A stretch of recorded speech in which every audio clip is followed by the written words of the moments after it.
সত্যি কথা হচ্ছে যে প্রতিবারই যখন আমরা কোনো ফিল্ম সাইন করি অথবা কোনো ফিল্ম নিয়ে স্বপ্ন দেখি তখনই কিন্তু ইচ্ছা থাকে যে দর্শকদেরকে এমন কোনো কিছু দেব যেটা এর আগে দিতে পারিনি অথবা চেষ্টা করেছি এর আগে হয়নি, সময় হয়নি, সামর্থ্য হয়নি, স্ক্রিপ্ট ডিমান্ড করেনি। তো প্রত্যেকটা ক্যারেক্টারই আলাদা করার চেষ্টা থাকে। তো আমার সেই জায়গা থেকেই চেষ্টা থাকবে যে একটা ভালো গল্পকে চরিত্র দিয়ে যেন ফুটিয়ে তুলতে পারি। আননেসেসারি হিরোইজম ডেফিনেটলি রাখবো না, যেটা আমি এর আগেও রাখিনি।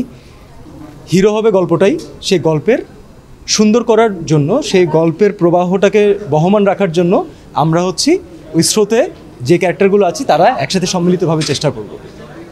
আর গল্পটা ভালো, গল্পটা সুন্দর।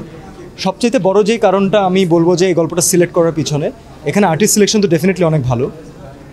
আরেকটি ইম্পর্টেন্ট জিনিস হচ্ছে এই ছবিটা, এই গল্পটা যদি হলে চলতো তাহলে আমি আমার বাবা মাকে নিয়ে দেখতে যেতাম। তার মানে আমার বিশ্বাস যে আমার যারা দর্শক আছেন তারাও তাদের বাবা মা, পরিবার, সন্তান সবাইকে নিয়ে দেখতে যেতে পারবেন। এবং এই মুহূর্তে আমার ইন্ডাস্ট্রিতে আমার বিশ্বাস এই ধরনের চলচ্চিত্র দরকার যা আমরা সপরিবারে দেখতে পারি। তাহলেই আমাদের মন্দাভাবটা কেটে যাবে। কারণ আমরা খুবই আশাবাদী যে মিডল ক্লাস ফ্যামিলি, মধ্যবিত্তরা, স্টুডেন্টরা তারা কিন্তু সিনেমা হলে আসা শুরু করেছেন। আমরা যদি তাদেরকে এখন হলে মানে নিয়মিত না করতে পারি, এটা আমাদের ব্যর্থতা। তো আমরা ভালো কন্টেন্ট নিয়ে কাজ করার চেষ্টা করছি। আপনারা সবসময় সাপোর্ট করেছেন, আশা করি আপনাদেরকে নিরাশ করবো না। আমরা কিন্তু বিগত কয়েক বছর থেকে দেখবেন, বিগত কয়েক বছরে যদি কোয়ালিটি ফিল্ম বছরে 2-3টা করে আসতো, এই লাস্ট কয়েকটা বছরে কিন্তু সেটা বেড়েছে। এবং এটাই কিন্তু আমাদের আসলে পজিটিভিটি। তো এখন নেগেটিভ অনেক কিছু আছে, সেগুলো নিয়ে কথা বললে খালি বিতর্কই বাড়বে, তর্ক বাড়বে, কিন্তু কাজের কাজ কিছু হয়নি এতদিন, সো আগেও হবে না। আমার মনে হয় যে চলচ্চিত্রের স্বার্থে এখন আমাদের প্রত্যেকেরই কন্টেন্ট নির্ভর ছবি বানানো দরকার। যেই গল্পই রাজা হবে, যে গল্পই সুপারহিট থাকবে, যে গল্প তার নিজের মতো করে অডিয়েন্স ক্রিয়েট করে ফেলবে। আর যখন আমরা খুব ভালো গল্প, ভালো মেকিং দিয়ে কাজ করতে পারবো, তখন দর্শক একটু গরমেও ছবি দেখবে, দর্শক একটু বেশি টাকা দিয়েও ছবি দেখবে, অনেক অসুবিধা থাকলেও ছবিটা দেখবে, কারণ সেই গল্পটা ভালো।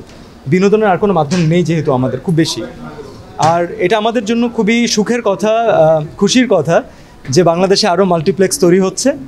আমি সেই দিনের জন্য অপেক্ষা করছি, কারণ কর্পোরেট হাউসদেরকে এগিয়ে আসতে হবে সিনেমা নির্মাণে। যেভাবে আমাদের সিনেমার জন্য স্কোয়ার এসেছে, সান এসেছে, মাছরাঙা এসেছে, আমি বাকিদেরকেও এই আবেদন জানাবো চলচ্চিত্রের স্বার্থে যাদের সামর্থ্য আছে। দেশের মানুষ যেহেতু আপনাদেরকে এত বড় কোম্পানি করে তুলেছে, এবার সময় হয়েছে দেশের মানুষকে কিছু ফিরিয়ে দেওয়ার।